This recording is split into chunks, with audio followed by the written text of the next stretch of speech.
Hi, welcome all. Welcome to our Friday webinar. And this is the last one of 2020. And I've invited my good friend Erendiz. And Erendiz is one of the rare LinkedIn ambassadors because I thought I'm going to talk about LinkedIn, I'm going to talk about sales, I'm going to talk about all of that. And then I thought, let me ask a true expert to join. And of course, I send him the best t-shirt that's around in this world, Yeah. clearly. So thanks, Erendiz, for joining. I'm going to dive straight in. You all know how it goes. In the meantime, if you have questions, just type them into the questions or into the chat. We have 10 minutes at the end. We're going to go for 50 minutes, full throttle, advanced LinkedIn, and all the things we can teach you. Here we go. So it's very clear for me that there is no escape. If you look at sales currently, especially B2B, you need to know how to play the game. You really need to learn how this works. And there are, for me, three versions. You have the typical person that says, yeah, I do some things with LinkedIn and I should do it more. Then you have the ones that have been experimenting with it. And then you have the ones that have really been finding out how it works and felt the power of what it can do. So what we're going to do today is actually go into a bit more advanced tips and tricks. So we're going to skip some of the basic stuff and dive straight into. But the first thing, I'm still gonna do a small introduction because a question that comes back and back and back is, Michael, should it be me or the company? Well, it's very simple. If you post as a person, you will lead a lot of traffic to your company page. And here's an example of a post I did and to the impact that one single post that had on my company page. And the reason for that is very simple. People trust people, people buy from people. So I think the future of sales in the next 2 years, one of the elements that we need to learn is how to use your personal brand as a lead generator for your company. The other thing that we notice when we start looking into statistics is that LinkedIn is responsible for 64% of all visits from social media channels. That is ridiculously high. It's actually insanely high. So that means for me, when I do interviews, when I look at sales teams and when I look at sales machines, if you're not covering LinkedIn, you're not touching the 64%. It's insane. You got to start doing it, right? So Yeah. it's not only smaller and scale ups and startups doing it, it's also the big boys are leveraging this personal brand versus company. And here is a perfect example of a very large company. On their main landing page, they actually have an article which you can click and you arrive on a personal page, on a personal post actually of Mr. Robert Schmidt.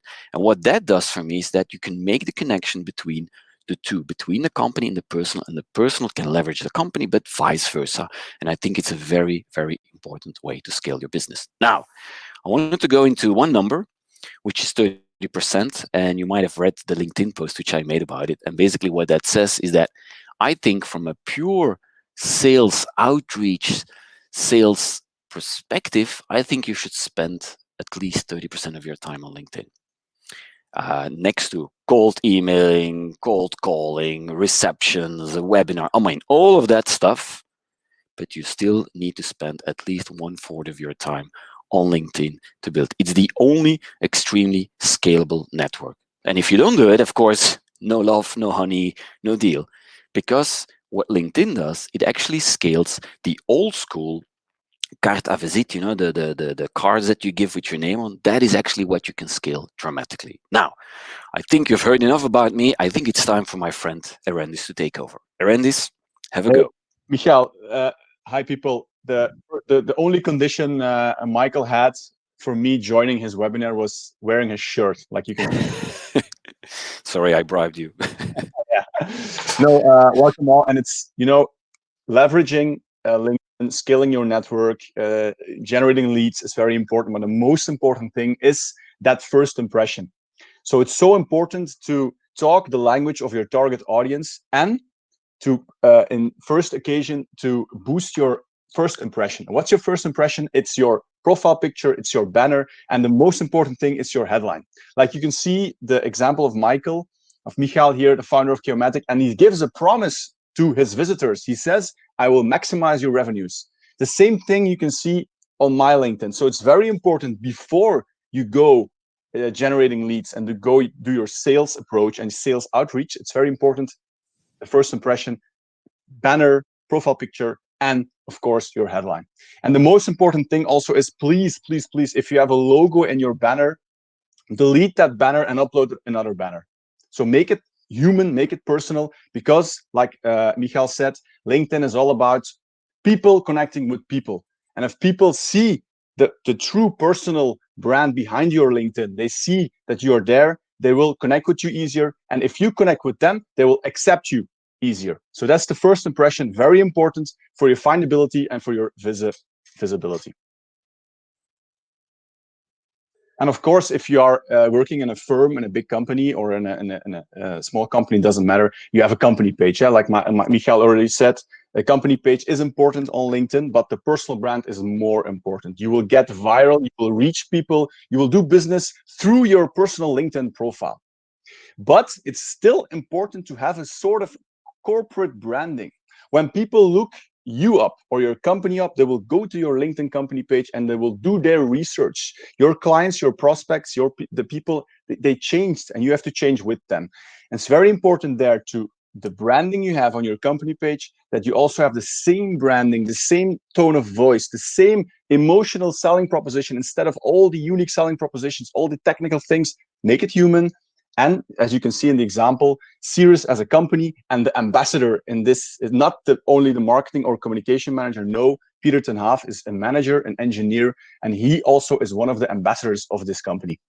So it's very important to have a corporate brand, uniform corporate brand, but give the people, your brand ambassadors, the room to make personal adjustments to their profile. But I guess this is something you knew. These are tips and tricks, very important to do, but we are here for some advanced shizzle. We promised you. That's our thing. Michael. So what we're going to teach you is, before going to do the sales and the social selling, the first thing you need to do is learn how to connect and scale your network on LinkedIn. Scaling your network does not mean adding everybody to your network. Scaling does not mean using bots and using tools to automate your outreach to everyone. No, scaling your network means take the time, do your research, because your first degree connections are so important to scale your network. What you want to do is you want to be seen with your brand, with your message, yeah, with your face, not only in the first degree, but of course in the second and the third degree. There is where the magic happens, the second and third degree. And if you only end up adding people on your LinkedIn who are not there, they're not alive. I see a lot of entrepreneurs, a lot of executives, a lot of people on LinkedIn, professionals, they're adding people because they are looking for the decision maker and they're adding them. But if the decision maker is not alive on LinkedIn, he's not there, he will not get your message, he will not see your content. So you are aiming your gun wrong. So it's very important in the first degree to have the big whales, the big sharks, and do your research. And if you want to do your research, you can use a mighty tool like LinkedIn Advanced Search. LinkedIn Advanced Search is for free, people. It's free, and nobody uses it. So left in your LinkedIn, you have a search. You can search for people. Yeah, you can search for your target audience, and you can make use of the Boolean search. For example, if you are looking for someone who works in HR, but this person does not have HR in his or her profile, you will not find this person. So it's very important to be specific, to look to specific people in the specific target audiences and niches. And you can use the Boolean search. What's the Boolean search? For example, I'm looking for HR or human resources. I'm looking for somebody in marketing, but not sales. I'm looking for a designer and AutoCAD, so he can use his AutoCAD. So please take a look at your advanced search. It's changed in the last months. Now you can look, for example, not only Limburg area, Antwerp area, Brussels area, but you can also look for your target audience specific in a city, like Hasselt, Genk, Leuven. It's something that has changed, and I think this is a game changer also for you and you're scaling your network. And one of the pro tips we want to give you, of course, is go where the network exists already. You can also add people first degree, but also second degree. And why not add thought leaders with massive networks? The big whales, the big fishes, they have done the work for you. If you add them to your network, and we will teach you how. We will teach you how to add them. If you add them, the big fishes, the big sharks, the big whales, you can leverage on their network. If they post something on LinkedIn and you react, you post a comment, his network, her network will see you and you will gain visibility, you will scale your network through those big whales and the big sharks on LinkedIn. Because when a big shark or a big fish engages with your content, what happens? Your content will be seen in his network.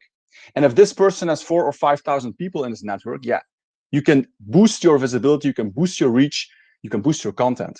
And that's why, for example, if you have 10 likes and 15 comments on one LinkedIn post and 10 likes and 15 comments on another LinkedIn post, that does not mean the same views, because the engagers, if there are the big whales engaging with your content, you will go more viral. And yeah, there's an awesome tool, of course. LinkedIn Advanced Search is free, yeah, but there's an awesome tool like LinkedIn Sales Navigator, a premium. It costs money, yes, of course. Monthly, you will pay $59 a month. But $59 a month could be very useful for you. It could mean nothing to you if you use it intelligently. And what you can do with the Sales Navigator, for example, and first you can search for your niche target audience. You have a lot of filters, a lot of criteria where you can look your target audience. Very important, my pro tip here is, if you do your searches, go for niche. Yeah, if you have more than 1,000 results in a search query, it's very difficult to do that intelligently. So if you do a search query with the Sales Navigator, I think 1,000 as a result maximum is enough. Like here you can see an example, 317 people found in the Hasselt region in HR, and very nice tool of Sales Navigator. You can see 67 people posted something on LinkedIn in the last 30 days. So Sales Navigator says, hey, Erendiz, wait a minute. Of the 317 people we found for you, 67 are active. So these are the people you can approach because they are there, they are alive. And you can find something on their LinkedIn profile, yeah? And based on that detail you find, you can add this person to your network. The second thing you can do, of course, is save the search. It's something amazing. You can save a search. Yeah? For example, if you are looking for owners or C-level executives in the province of Limburg, yeah, and there comes a new owner or a new entrepreneur or a new executive, you will get notified by LinkedIn, so you don't have to do the same search over and over again. So it's very, very important to use Sales Navigator intelligently. And the third thing you can do is you can make lists. So if you have a search query, if you have a list, you can import this person to your list. You can make lists, and these lists, what makes sense for you? For example, you can make a list with your prospects, you can make a list with your clients. I think it's a very pro tip. Make a list of your existing clients and give attention to your client. Why? Because if you engage with the content of your clients, the content with your prospects, yeah, you will give them attention and you will sow and you will reap afterwards. And that's the way, that's why Sales Navigator is interesting, because you can give attention to the right people. Yes. And extra pro tip for you guys is the advanced search of Sales Navigator. Like I said before, a lot of extra tools, extra features. And one of those extra features is, for example, when did you become a member, when they joined LinkedIn, and also content keywords. I think it's something very cool if you can find content of these people and you can add them, yeah, adding a message referring to this post of him or hers. If somebody adds me, if you guys, you're watching, later on you will add me, and if you say, Erendiz, I saw your recent post, we will give some examples later. It will make the approach much more human, much more H2H. You are personalizing the connection request. Yes, Michael. So, to wrap it up, recap. 10% of all LinkedIn users send a personalized message during or after connecting. So 1 out of 10, like 90% of the people are sending nothing. So people are connecting more and more on LinkedIn. We are seeing people with larger and larger networks, but they're not conversating. And it's very important, like you can see here, not like this, people. If you are sending messages, the most messages I get are sales, sales, sales, sales. They're talking about themselves. They're selling, they're pitching. Remember, LinkedIn is not a sales platform. Sales is a result, perhaps. Business is a result of networking. It's a network platform. We are meeting people there. And of course, an extra pro tip I want to give you guys is we want a real conversation. You want to do business. You want to generate leads. Well, the first thing you can do is check the activity of this person. Every person on LinkedIn who has some activity, who posted something, will get an activity section from LinkedIn. So you can see, is this person alive or is this person not alive? And there you can find some interesting content and posts to refer in your first message you sent those people. And I can tell you, the connection request you will send out, I will guarantee that the most of them will be accepted. So one of the things that happens then is of course you will ask, yeah, Michael and Erendiz, it's all cool, but what do we put in there? So clearly you need to personalize, right? That's the first thing. That's what Erendiz is saying. Look into a post, say, hey, I've read your post, and you see here, Andre Herens, just watch your video with Michael, and and it's very, you will accept. The other one is the one I used in the background that you see. It's a very generic one. It's one I've been using very long time ago, and it used to be, it used to work really well. Now, if I would send this out, it's rather generic. You have a hit rate of 50%. So I would recommend you to actually personalize it way more. The other thing that also works from a pure sales point of view, it's what's called referral here. Bonjour, Frédéric introduced us. Basically, me reaching out and saying, that guy told us we need to talk. Hit ratio of connection is like 99% in that case, right? So what are the strategies? And for me, there are two major strategies. Strategy one is what I call account-based selling. It means you go to larger accounts and you gotta go in there and try and reach the people. So what you do is you define your list, you watch basically to their profiles. They can see that you're watching, they watch back, and then you can decide either to send them a connection with a personalized message because you know they've crossed the attention and trust gap, or sometimes they will send a message to you. This, of course, will go slow and it won't be extremely successful in a weird way, but it's the most human-based approach, because the one thing that you can have is if you go all in and you go crazy, typically what will happen is that you will have people that will actually start hating your guts after a while. So I used to connect all over the place. So I would do this. I would just say, this is my list, and I would just send out connections. But also there is some risk involved, right? So for sure, in all honesty, I would try this because it can shortcut. The danger is, of course, if you go too crazy in automation, we're going to talk about that later, you get banned, right? And you don't get banned once, but twice, and then you got to be really carefully. LinkedIn is a long-term game. I would recommend you to do 10 to 20 connections per day if you can. Keep it up, be very consistent. But like the shortcut of adding 150 people in a day and the next day 250 people, well, for sure, the algorithm will find you. So two, very important, two ways. You basically watch, they watch back, you talk to them. That's the most healthy, most normal way of doing things. It goes a bit slower, but it's like a normal way you would do in real life. This is shortcutting it. It works. I'm not going to say it works, but there are some big disadvantages. Now, tooling, well, there are two tools that you see popping up all the time. To the right, DuckSoup, which is been there for a while. It integrates in your browser. It's magical if you've never seen it. If you're not technical savvy, you put it in there and this thing will watch for you, will connect for you, will send messages, will do all of that. That's where I would start if you want to do some of that.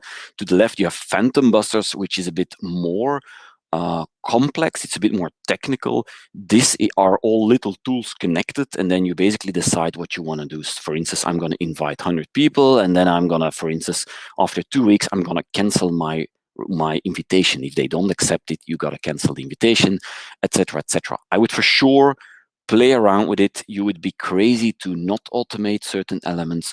But let me tell you again, from a man that has been banned 3 times in the meantime, don't go crazy, go easy. So the next question is, of course, okay, but if I'm a team, is there a technique to work with a team? And that's something I have rarely seen in Belgium. I see it abroad, but I rarely see it in Belgium. So imagine I have a team.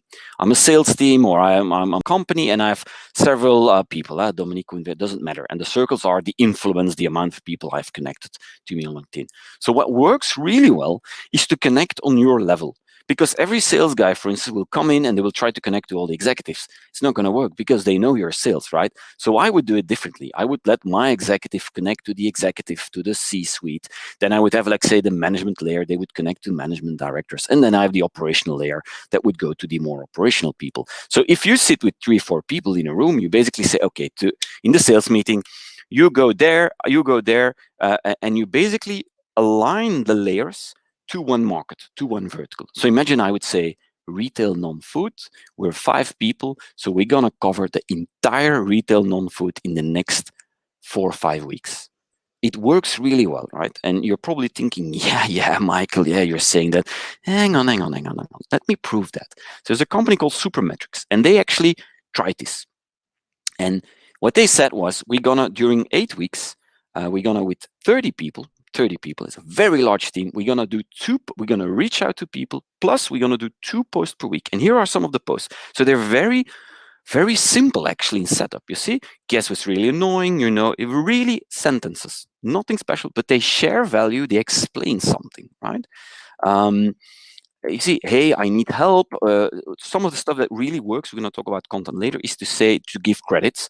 That person is really amazing. Here is an advice. I got 3. I'm stuck. Please help. That kind of stuff, right? So what are the results? So when Pina, who is their marketing lead, she did it alone for 8 weeks, and she had, you see the numbers here, 32,000 impressions, and she basically got 2 meetings booked.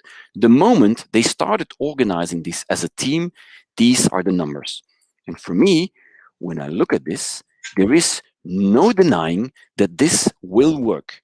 But it's very rarely I get a sales team that gets aligned where to go. And the second problem is, and don't go there, you're going to say, yeah, but we're all busy. I really have a problem with that. I don't buy it. It is not hard to do 2 posts per week on LinkedIn, even 1. I want you to do this. This is the blueprint for winning, right? You need some more, we're going to give it to you. Now, creating content, because of course that's the next thing, right? So we fundamentally build our list, we reach out to the people, we start posting. And I actually post, I think, only once per week. And I've been doing that for the last years and a half. And do you need to post every day? No, once a week, maybe twice, it's enough. So there is no excuse not to do it. So how does it work, posting? The thing is, if I ask you to write something now for LinkedIn, you're going to take 1, way too much time.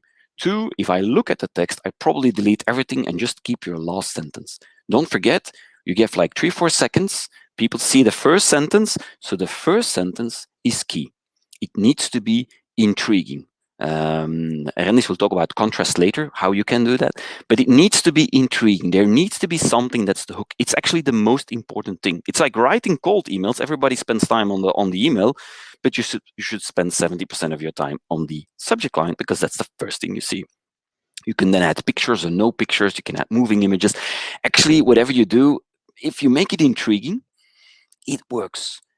If you make something else, what I call the expert visual, you standing on a stage talking in front of people, that's an expert visual that also works really well. So you grab them, get their attention. 2, you got to create trust, because you have the first sentence, then you press read more.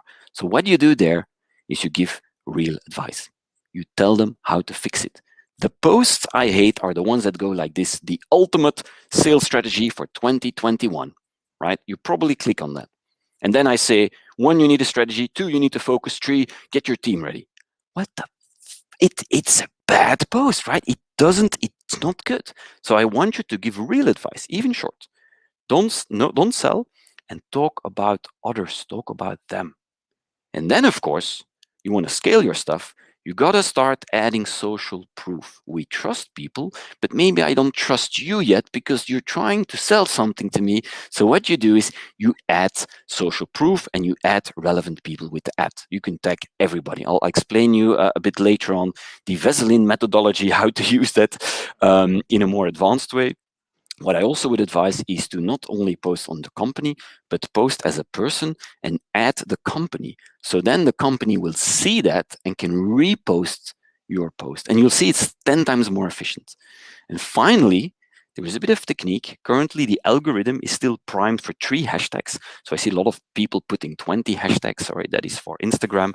I see a lot of people putting none. That means you cannot be found. So make sure you're being found.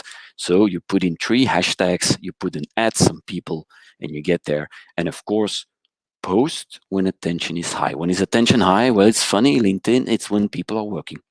It's not on a Sunday. It's not on a Monday morning at 10 o'clock because everybody's in the same sales meeting. No, just pick a slot when attention is high. I always pick my slots around Tuesday lunchtime, Wednesday lunchtime, and sometimes Thursday just after lunch.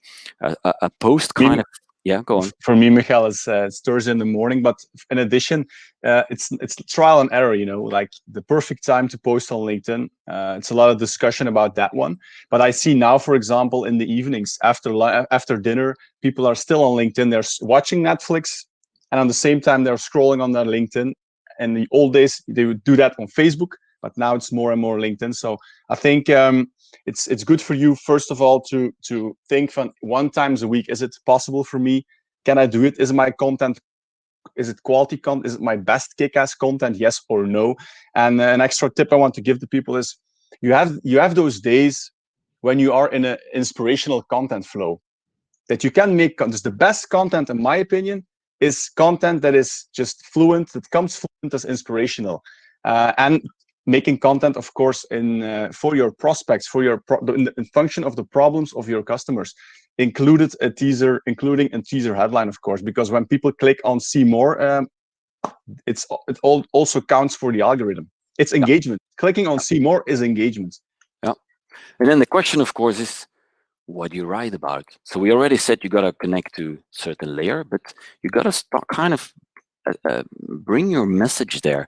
So for me, if you're talking to executives and you want them to read, you got to talk about tomorrow, the day after tomorrow, the vision, the strategy, the journey that you're having as an entrepreneur, good and bad, by the way. If you're into management, it's more a bit about strategy. There is a lot more expertise that starts popping up, and it's more about today and maybe tomorrow, and there is more problem solving. And the more you go down to operations, it's pure deep dive expertise. How do you fix shizzle now? Right. So if you do this, you start connecting in layers, and then you start having layered stories. Well, it's extremely, extremely, extremely powerful. Now, we wanted to share you some extra content tips. One of them is you can ask. So I was about to write a book. I hadn't written it on that moment, but I had the title, and I basically asked the people, what do I do? And you see here 3 hashtags, by the way. You see some people that I add, and then I got this result, and I got actually trending worldwide in book at a certain stage because of this. And it's actually constructed. I knew this would work, and you can do this a few times. Don't do this every week, but this works really well. Ask. You see, I need your help. I'm stuck. Simple as that. Another one, I call it land the plane. It's basically you start, how do you keep attention? And then I literally answer the question. That's what I was saying. It's not only strategy, it's tactics. I literally answer the question. That works also really well. Another one is what I call vanity, which is my favorite sin, is that you can add everyone on LinkedIn. And that means that you can actually, like Erendiz was explaining, you can leverage influencers, big influence. So if I look into a business and I say, I'm just, again, non-food retail, I would look for literally on Google, top 10 non-food retail influence. That's where I start. Okay, these 10 people. Okay, so I'll do a post and I'll ask them a question, right? The problem is a lot of people don't dare to do this. The more the company is big, if I'm talking to larger corporates, they're like, no, no, no, no, no, no. But stop being afraid of this. I mean, it's like putting Vaseline on their head. They kind of like it. I teach the last 2 years how to do this, and people do this all the time with me. During this webinar and the previous one, people will take pictures, post it on LinkedIn because I have 22,000 followers, and they say, hey, Michael, blah, blah, blah. And it's funny. I know the technique, but I cannot resist to like it and say something. So these people are hoping people do this. So use it. If I'm in an event when we could physically go, now I do it digitally, I would just add speakers and say, hey, great speech. And they would all accept me, right? So say stuff like, I'm inspired by, what is your opinion? How would you solve this in your business? Really ask questions. Don't put too many names. I would put 2, 3. Because if you put 50 names, then you feel like a number. It's not going to work, right? At least you got to put the Vaseline on the right spot. Now, before dig too deep, Erendiz, one for you. Like what Michael was telling is ego baiting, eh? Yeah. So you are. It's pure ego. Eh? People will react. People will respond. And if you do a post on LinkedIn, you can also give a comment on your own post and tagging those people in your comment. So you can do it in the post itself, or you can do it in the comment. And like Michael said, 3 or 5 people max. You don't want to spam people, and you want to keep it relevant. Eh? To tag people relevant, not just for tagging them. Here is a nice one. Eh? Contrast always works. Eh? It's a little bit of controversy, a little bit of asking a question to your audience. The left one in Dutch, as you can see. Ik zie steeds vaker Facebook-achtige posts op LinkedIn. What's your opinion? So you're dropping a topic. Yeah, it's controversial in your industry. People are reacting to it, and then people are helping each other, discussing with each other. Your posts go viral, but in the same time, you learn something and you teach something. It's educating and inspiring. And the right one, I think it's a fantastic one. Eh? You always see posts how to be this good, how to do this good, but this one is awesome. How to be a bad manager. How to be a bad manager, and you can see seven tips to be a bad manager. And the lovely thing I think here is, what else am I missing? That's the key question, Michael. What else am I missing? You now know that next week you'll see how to be a bad sales post from me coming up. because the call to react on the end of your post is key to give room to people, to other experts to react. The algorithm is look at the commentaries. 703 comments is crazy, huh? Yes, that's crazy. Yeah. So comments are more important as engagement as a like. Eh? Yeah. So the more comments, the more views you will get. Yeah. So, but the goal, of course, is not going viral. Eh? Going viral is not the same as credibility, of course. That's one thing. But on the other hand, I get a lot of questions. I ran this. I want to make my post go viral. What should I do? I think making people engage with your content is key. And I want to add this. For example, if you are not posting on LinkedIn that much, let's say you're a beginner, you don't post LinkedIn once a month, perhaps once, twice a week. I heard a lot of people are afraid to ask a question on the end of their posts because they're afraid to get no comments. So what do? They don't ask a question. So sometimes it's also a defense mechanism, yeah, to not be, like you are always saying, the lake of rejection, Michael. Mm-hmm. It's the same here with posting. Yeah. So the first time you will post on LinkedIn, perhaps one person will comment, 2, 3, but you will see the more you engage to other people's posts, to your target audience, this content, the more you will see that they will engage with your content. So it's giving and it's receiving. And this is a good question. Are there shortcuts? Perhaps you heard of pods, LinkedIn pods. There are a lot of tools online to join those pods, but a pod can also be like a WhatsApp group or a LinkedIn group. What do? You put the link of your content, of your post in that group, and the members of your community, the members of your pod will comment on your LinkedIn post. I think it's very important to have some engagement, some traction after posting. So for example, in the beginning, what could you do? After posting, you could leverage your reach through some of your ambassadors. For example, you will send your post to 9 or 10 people who relevantly could engage to your content. Perhaps you are in some of LinkedIn chat groups, and in those groups, you can put your link and they can show engagement to your content. What will happen then? They will comment, they will link, they will like, and the algorithm of LinkedIn will favor that. But what I've seen with my customers and clients is when you use those pods a lot, like the bigger pods with thousands of people in it, hundreds of people in it, the algorithm is also getting smarter and smarter. And of course, the people who are engaging to your content in your pod, is their network relevant to you or not? That's the question. It's not about going viral. It's about being seen by the right people. So it's very important to you to work uh, qualitative and not to look for virality. So the main target, Michael, in my opinion, is, should you use pods? No.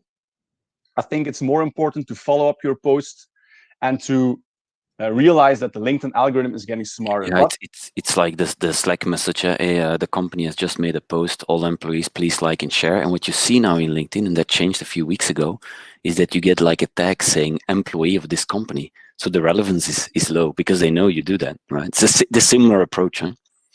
Yes. Yeah. Okay. I think it's time, Erendiz, we go to selling. Huh?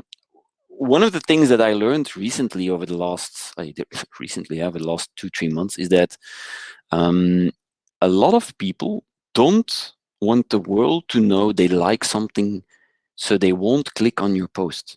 Sometimes lots of these very big executives, I mean the real prospects you want to reach to, they don't engage with you. They won't like it, they won't add a comment, but yet they have seen it. And I was helping several businesses, and I in the beginning did, the growth hackers. We wrote a book, say yes in the comments, and then you can get it, right? You see that coming back and back. And we tried that with non-growth hacking companies. So let's say more, serious companies having software and services, and it didn't work. So I started experimenting with this, and I started learning that a lot of people want to have the feeling to be anonymous. And I think we should facilitate that. And I give an example of this webinar, actually. So how did this start? I just basically took a cool picture, and I didn't know what would work. So I basically came up with like the 5 most asked questions to me, and I put in 5 webinars, right? And then, of course, you can change the thumbnails and all of that. But basically what I did was I used a tool called Livestorm, and I basically just put the 5 topics on there, even not too much details. And then I wrote a post, and I shared that one link. It's a bit.ly. So the problem is if you put a link in here, you never know if people click. So if you go to bit.ly, you see this bit.ly, it's free. You can just create it, and there you can put your long link or whatever link, and it tracks who is clicking. So I made a post. You see here 77 likes, 16 comments, and then this happens. 81, 108, 801. It's Friday, guys. 801 clicks. And you see, I would repost every week one saying, hey, this is the next one, and always back to the same one because I wanted people to see all the webinar series, right? And I think now, honestly, because I made this screenshot a few days ago, I think now we're at 520 unique registrants. So basically, what I'm doing here is not only saying you can come there, we give you some content. No, I'm playing the anonymous card, because one of the things I noticed when I do a lot of speeches, when I was in front of people, a lot of the people on the last line were actually the most important one for my business, because they would just sit in the background and said, hey, leave me alone, and I'm just watching. But they had the real problems, and they would be the ones that would try to talk to me later on and say, hey, Michael, can we have a chat? So you can play that completely. The other thing what I see is that, so you connect to somebody and then you got to start talking, right? The ultimate dream for me is not to do what Igor is doing, which is very weird, because he basically just dropped everything he has into one message. And one of the things I keep seeing, and I see the same with cold mailing, I see the same with cold emailing, and basically this is cold outreach, is that for some weird reason, people turn into robots when they do this. They have a weird language, and they basically kind of go yakety, yakety, yakety, yakety, and here are my 5 links. Well, my friends, it doesn't work, right? Because there is no trust. They don't know you. So first, start a real conversation. Basically, the way I would do it is I would either, like Erendiz was explaining, I would check at the post and I would start talking around it. Hey, that was a great post. Why did you say it that way? Or what do you think of that? People will answer. Yes. Yeah, that's the way to do it. And then you have a conversation. Don't talk about you. If you do that for a while, they will ask you, oh, by the way, what do you do? And that's the magic. Your goal is not to close. Your goal is to get to the next step, which is the conversation, which is, let's say, in a Zoom call, in whatever meeting, whatever you want. Right? Here is one of the messages I got from Dennis, which is pretty very good actually. I thought it was automated. I phoned him up and he said to me, no, this is really literally, he copy pastes, right? And what he does is he basically says, hey, I had a look at you. I love to hear what you're doing and see if there's anything in my network. So he's giving his network on a golden plate. And then he has a calendar link if you want to talk to him. He told me that he found this. I said, this is genius. And he said to me, no, I think it's very aggressive. So he's now applying, and the man has 68,000 followers. And I mean, the way he's doing it is now he actually looks at the relevant context he wants. It's like account-based selling, and then he actually literally engages with them. That works better. So imagine you do that 3 or 4 a day. So it's not too much work. You do 3 or 4 a day, and then some will start reacting. But if you do that with the right people, you're actually having conversations at scale with the right people you want. And the reason why is it's trust. Trust. I think I fully agree, Michael. I think it's better to do your homework and to approach 5, 10 people than to not do your homework and to approach 50 people. Automate it. You will see that your success ratio will be a lot better. And this, you notice that I've invented a new word here. Hyper-personalization. So, guys, this should be hyper-personalization. This is next level shizzle. This is next level shizzle. For example, in Belgium or in Flanders here, how many times do you get a voice clip or a video message, Michael? You get that Almost a lot? Never. I got it once from the guys from the pot thing you were showing. They did it to me, and I actually reacted and started phoning with them. So it works. Yes, it works. So I'm happy if you send a text message. It makes me happy. Why? Because in my experience, not a lot of people do that, sending text messages. But more important, I think, is how to make your approach more personal, to go to the next level. And I think if you send an audio clip, a voice clip via LinkedIn messaging, or even make a short video, 30 seconds, introduce yourself, but ask questions. That's important. More about the person and less about yourself. Not starting with, hi, I'm Erendiz, LinkedIn trainer. No. They don't care about that. You start with like, hey, I was thinking about you today. So I thought, let me reach out to you with a question. See, that's a good start. And it's a nice way to trigger this person to interact with you and to start and to react to you. Because a lot of people, I'll ask Michael the same question. If you reach out to a lot of people on LinkedIn via text, do they always answer? No. So people on LinkedIn, they don't answer that much. So you have to really be extensive in your approach. So why not the next time? Or if you say, Erendiz, this is nothing for me. I don't know this person, so why should I send a video message? Then perhaps use this tool to follow up prospects, to follow up clients, to follow up your relations. It's a very cool way, because WhatsApp people do it, but on LinkedIn it's new, and I see people are reacting to it. So it's something new.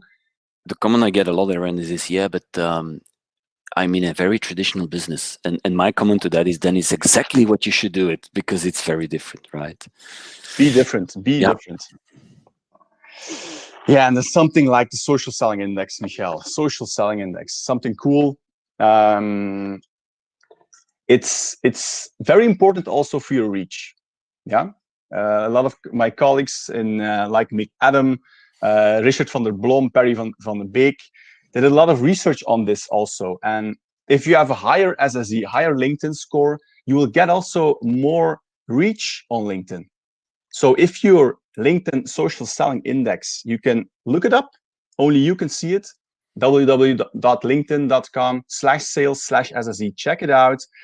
And if your LinkedIn SSE is 60, 65, in my opinion, it's really good, 60, 65, then you are intermediate. But if you want to play the big game with the big guys, you should aim for 70 or 70 plus, because the social selling index affects your reach. But this is not a goal, in my opinion. It's more of a compass, Michael. One of the things that is a quick win here is, if you look at the 4 points: establish your brand, find the right people. Basically, one of the things you got to fix straight away is you can add some stuff to your profile, and immediately the score goes up like crazy. 2, actually the network wants to grow. So adding people and reaching out to them, actually your score will go up.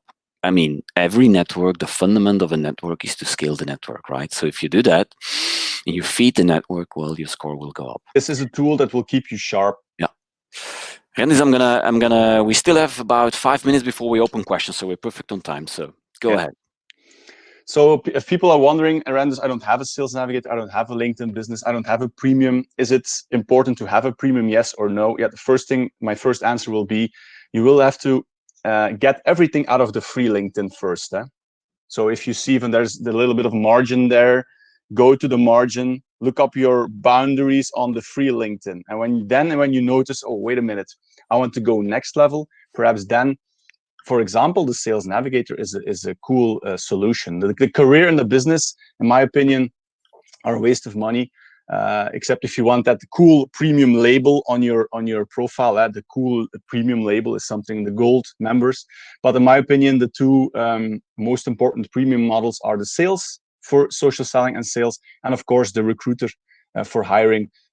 Statistics say that around 39% of LinkedIn users worldwide have a premium account.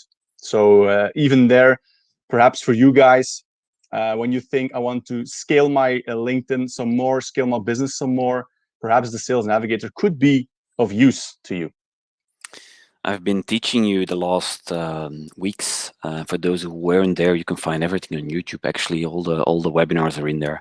One of the things I keep getting back to is something called the value ladder, where you have to create value. And we built, Erendiz and I, we actually built for a large corporate. Can't say the name, but we built a LinkedIn course that has been followed by about 5,000 people. And one of the things that we built for there, and we can share this with you, is a canvas. It's basically, I know it's in Dutch for some of you, but basically what you do, you print it out on an A3, A4, it doesn't matter, and you put it on your wall, and it basically takes you through all the steps. Goal, how should your profile look like? It has all the right questions. How do you connect? How do you converse? How do you write? So if you want it, basically, because we haven't put it on a landing page or anything, yes, I know this is bad funneling, I know, but just send an email to my friend Erendiz. He has it, and he can just forward it to you without any problem. If you want this presentation, you can actually also mail Erendiz, and he will send it to you, or you mail it to me. By the way, on every single slide has our emails.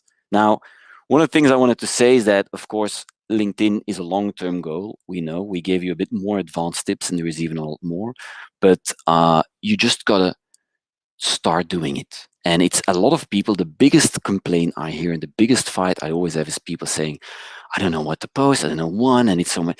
And you just do it. It's the only thing I can say. By the way, here is a cool trick if you've never seen it. So if you take your mobile phone and you open the app now, you get like the search thing on the top. And next to the search, you'll actually have like 4 little squares. If you press on the square, you can actually scan these barcodes. They're LinkedIn barcodes, and you can also see your own barcode. It's a very nice party trick. If I'm at the reception, I don't do all the business cards anymore. I just say, come on, show me your LinkedIn, and I just connect, and that becomes actually my database. And then, yes, you can extract all your data or their data into your CRM system, whatever you want to do, right? So no, it's a nice feature to just stand out a little bit more. Yeah, and I'm always amazed that almost nobody knows this. Always amazed that nobody knows. I'm like, come on, guys, right? And then, yeah, you see 2 idiots in a blue shirt. So what's next? So we're going to open up for questions. Next, so I'm going to stop now for the next 3-4 weeks. You're not going to hear anything. There is a whole new series coming around cold calling, corporate selling. We have the ultimate tooling list and all of that. You can just basically, it's the same link as this one, or you can just go to michaelhumblet.com, which is my website. There you can find the link to all of the webinars, and you can also find the link to the LinkedIn Mastership, because while we were planning this, we got so many questions. Can you give us a deeper, longer training on how to do it? And look at my profile. So basically, we set it up somewhere early February. Of course, we put a 2D barcode in there, where Erendiz and I will spend 4 hours explaining all of this in way more detail. Now, I want to open the questions. I'm going to leave this on the screen. I think Erendiz and I are ready for this. Erendiz, you want to take the first one? There are some questions in the chat and also some questions in the question box. So start with the official question box. I see there, the first question I can read there is, do you think it's better to text a message or send a voice note in your first message to a new LinkedIn connection? It all depends. all depends. So I'm glad if you send a text message, but the most important thing is to make it personal. If it's impersonal, video won't work and the text message won't work either. So it's a little bit of gut feeling. You have to follow your intuition, your feeling. But on the other hand, if you have something useful to say, and if you think, okay, perhaps via video it will work better, give it a try. Do some trial and error, A/B testing. Send a text, send a video, and look where people are reacting. I see here, actually, no, I'm going to start with Jan. Is it an idea to build up a story during 1 month, divide it into weekly parts? I would absolutely recommend you to do that. So one of the things I do is always, I will think of like, let's say a topic, and then I will cut the topic in 4 or 5 parts, because you don't know what's going to work. And it's also cool because then you make like a little series. A lot of my posts on LinkedIn, by the way, are testing to see if it works or not. And if it works, I'll make booklets, I'll make videos, but I first gonna test the waters on LinkedIn. Erendiz, here is a good one for you. I really like this one from Geert Mertens. Do you try to connect, or do you send like an email as a first one? How would you do that? Because I probably have a different opinion than you. That's a very interesting question. The email in Belgium, we try to do that with a lot of my clients, and people find it very intrusive. So if you send an email, it should be an email. Also, the same method as you use connecting in the original way is to make it personal, to keep it short, and to keep it simple. And it's what's in it for me. I don't know you. You are sending me an email. Why should I respond? So in mails, when people see in mail in Belgium, they get a little bit sour in their mouth. So they're very skeptical about what you're going to say. So if you can find a way to add this person to your network, if you can find a way, even if it's called prospecting, my advice would be add them to your network. Yeah. What you also can do, for example, is follow this person. Instead of adding him to your network or her, you can follow this person and wait for a moment to add this person to your network. So in mails, the most emails I get are horrible. So if you can stand out with a good email and keep it short and simple, perhaps then I will react. But from now, it's been a long time I reacted on an email. So what do you think, Michael? If I get an email, it is always selling. Yes. So I don't look at them. I think indeed it's a trust and an attention thing, and I think some people will just not react unless you can, like in a normal way. If somebody refers you, if I phone up somebody and they're stuck with LinkedIn, I said you gotta talk to my buddy Erendiz. Well, that's the perfect introduction. But yes. Thanks to LinkedIn, you can scale this dramatically. You don't want to know how many people actually mail me and say on LinkedIn saying, "Hey, Michael, can you introduce me to that person or that person?" And I'll do that if I actually know them and I know the value is good. Here's another one, LinkedIn articles. Well, I have an opinion on that, a very strong one. I believe that the main goal of all your content is to fundamentally go to your website, get the traffic there, independent of wherever you post it, get the traffic there so you can capture the email and you can funnel. LinkedIn articles is, of course, you building content on LinkedIn. So I would kind of balance it. I would write shorter LinkedIn articles that lead to my website. I would always give like I have no idea how the English word is in the voorzet. I would use leverage LinkedIn to get people to my website, actually, to my website. Here's a good one, Erendiz. I'll ask you the question. What about commenting on yourself? Does that contribute to your personal goals visibility? Commenting on yourself. So you write a post, and then a bit later you give a comment on your own post. Yeah, it depends. Like a lot of people, what do? They comment on themselves with a link to their website, for example. Because you know, if you put a hard link in your post, LinkedIn punishes you a little bit. Yeah, and now it's less than before.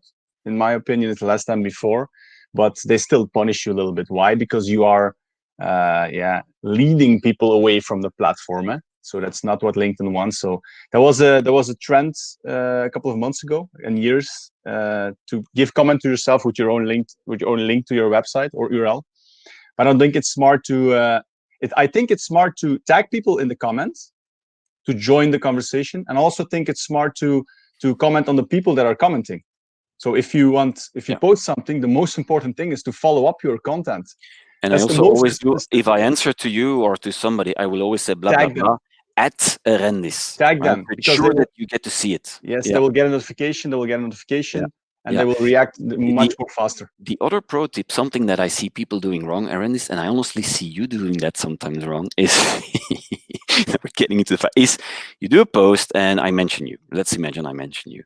And then what you do is you're busy a whole day, and in the evening you come online, and then you'll do like 5, 6 likes, and you compress that everything in one moment. What I'll sometimes do is I'll start spreading this in time. I like something today, tomorrow I'll actually answer, and then I'll like something again.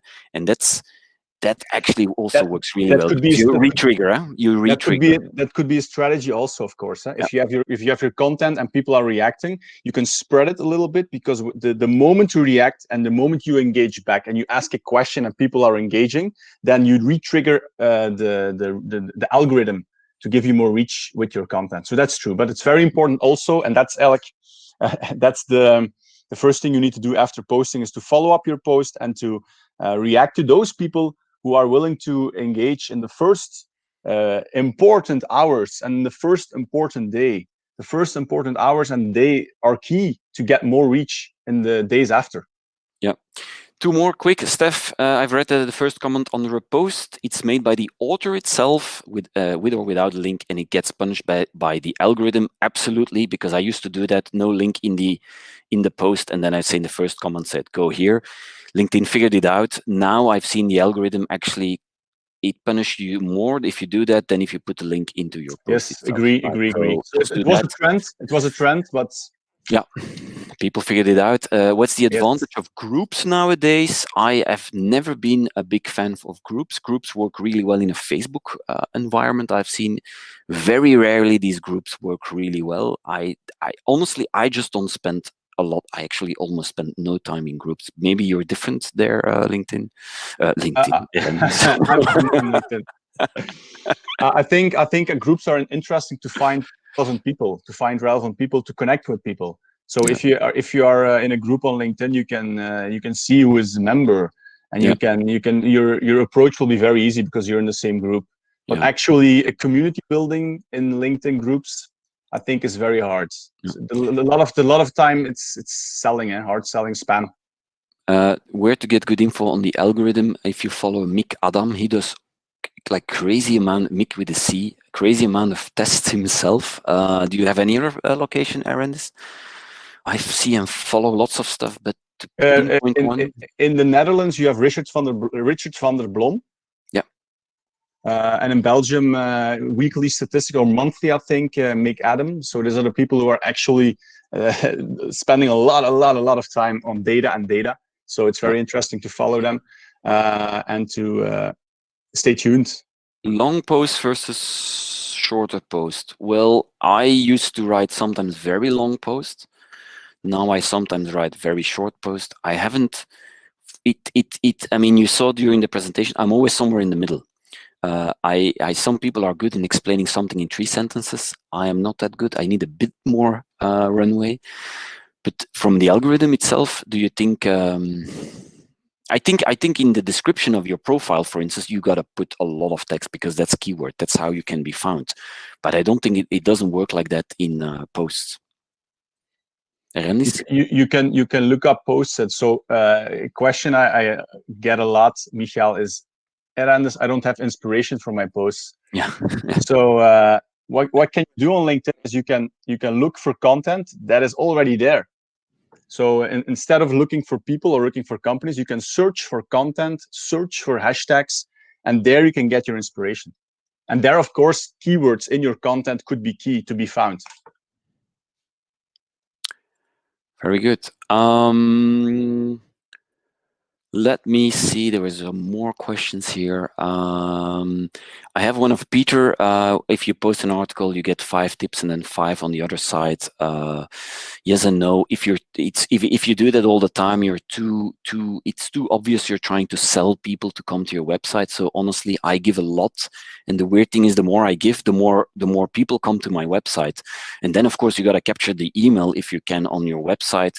How do you get that? For that, I refer to the third webinar where I explained 50 minutes only how to get an email on a website. I would just go there, Peter. Jürgen, given that the attention economy is so competitive, algorithms are constantly adapting to trends. How is it possible to stay ahead consistently? Erendiz, you can take that one. Like, what? It's Jürgen, it's just a trial and error thing. I think there are two things. One is being consistent. The difference between, I think, me, Erendiz, and the rest of the world is that we write every week and we are really consistent in what we do. And two, I do a lot of crazy experiments. And what I also do is I follow people that I know that do crazy experiments because I want to see what the result is. And sometimes I see them fail, which is good because it's not me. So I on purpose follow certain people because they have a cool style or there is something I really, really, really like. I want to add, if you fail to plan, you plan to fail. Yeah. So what I do, you have to take LinkedIn seriously. Yeah. You have to plan it in your agenda, lock that hour or 2 hours a week minimum to be on LinkedIn. Like Michael said in the beginning, you can't expect magic to happen if you are not spending time on LinkedIn intelligently. So plan it in your agenda. Do it. Just do it. Yeah. One small question, and then we have to wrap it up because it's 2 o'clock and we have to run to the next one. How about uploading videos or sharing YouTube links? Honestly, if you, in every type of social media, if you upload natively, it will always be better. Because if I come to your party and I say, I take a microphone and I scream, the other party across the door called YouTube or Facebook or Instagram is better than this one, you will hate my guts. Well, LinkedIn does the same, but Facebook does the same. So try and get it natively. A really cool tool to get really special videos is called Subtitle with a Z. And for the rest, I have lots of video. I actually always post like a link. That being said, we have to stop here. I see you in a few weeks back in another webinar. Erendiz, big thank you. And I think you look really great with that t-shirt. Yeah, thanks. Thanks for joining, everybody. Have a nice weekend.